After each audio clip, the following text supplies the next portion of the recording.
Shalom semuanya, kembali menyapa Anda di program Bible Everyday. Kita sudah tiba di surat Paulus kepada jemaat di Kolose. Dan hari ini kita akan bahas Kolose pasal yang pertama. Saya mengajak Anda baca di dalam ayat yang ke-9 dan ayat yang ke-10.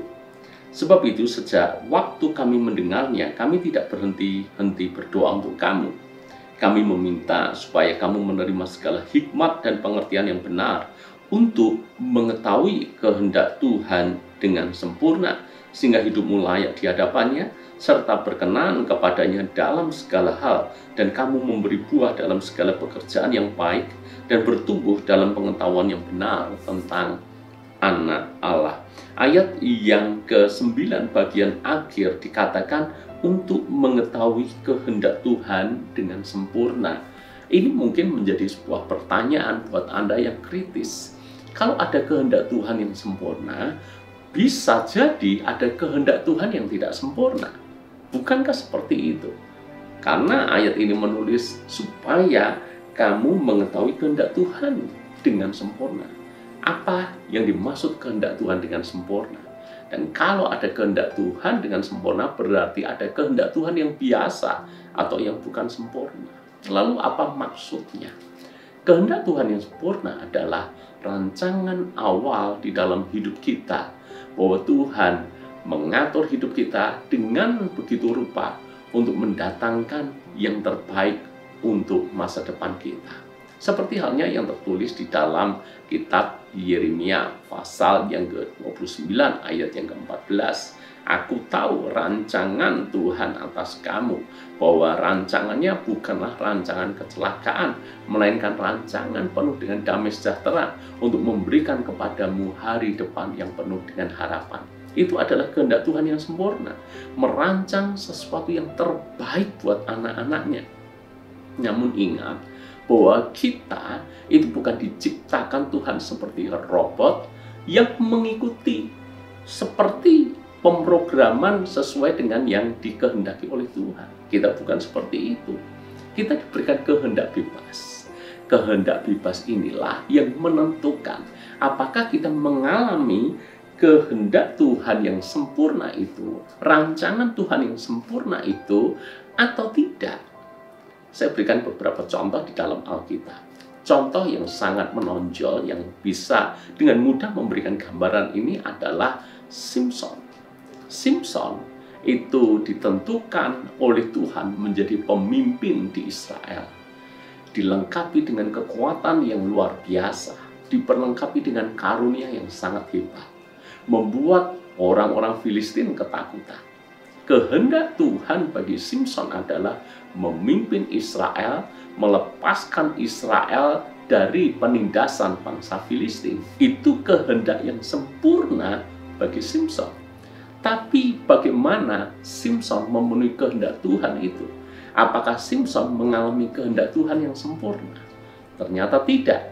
Pilihan hidupnya membuat dia gagal mengalami kehendak Tuhan yang sempurna. Sebab dia menyia-nyiakan kekuatannya. Bahkan kalaupun dia menggunakan kekuatannya, jarang sekali dia gunakan kekuatannya untuk bela bangsanya. Tidak pernah dia gunakan karunia yang dia punya untuk kepentingan bangsanya.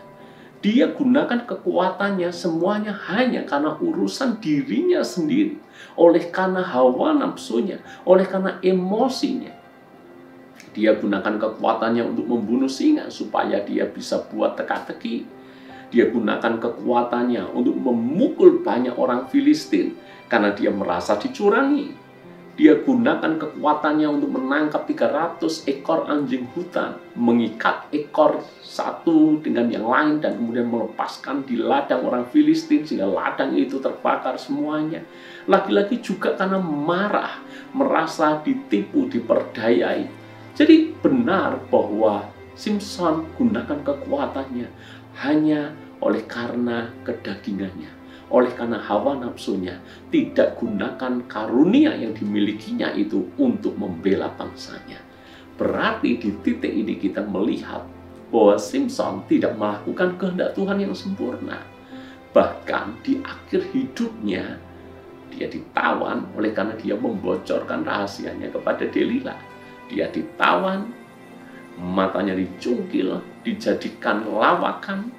Sekalipun benar bahwa akhir kisah hidup Simson, bahwa Simson membuat banyak orang Filistin juga mati bersama dengan dia. Simson membuat Filistin kalah. Benar, Simson melakukan hal yang baik di akhir hidupnya. Tidak menyia-nyiakan kesempatan yang Tuhan berikan dengan memberikan sekali lagi kekuatan kepada Simson. Tapi pertanyaan saya, apakah dari awal Tuhan merencanakan hal itu bagi Simson? Tentu saja jawabannya tidak. Tuhan tidak pernah merencanakan bahwa Simson matanya harus dicungkil, dijadikan lawakan. Tidak pernah. Tuhan merancangkan Simson menjadi pemimpin yang dihormati, yang disegani, karena Simson menggunakan kekuatannya untuk membela umatnya, bukan malah jatuh di dalam dosa. Sekalipun benar bahwa Simson pada akhirnya membunuh banyak orang, itu adalah kehendak Tuhan yang diizinkan, namun bukan kehendak Tuhan yang sempurna. Roma 8 ayat 28 berkata, kita tahu sekarang bahwa Allah turut bekerja dalam segala perkara untuk mendatangkan kebaikan bagi orang-orang yang mengasihi Dia. Ayat itu bisa dimaknai dua hal. Yang pertama, dalam situasi apapun, Tuhan bisa turut bekerja untuk menyatakan kebaikannya bagi Anda.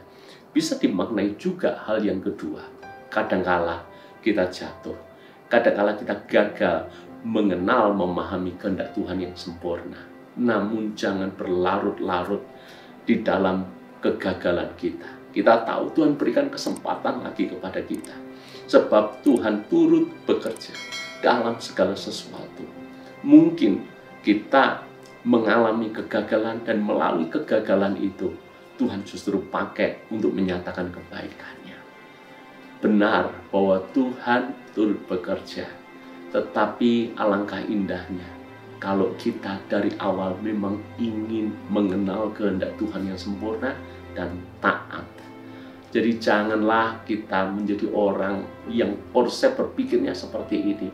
Kita hidup serampangan, kita hidup asal-asalan, kita hidup ngawur, lalu kemudian kita percaya Tuhan nanti juga turut bekerja bagi orang-orang yang mengasihi Dia. Ini namanya mencobai Tuhan. Belajar kenal kehendak Tuhan yang sempurna.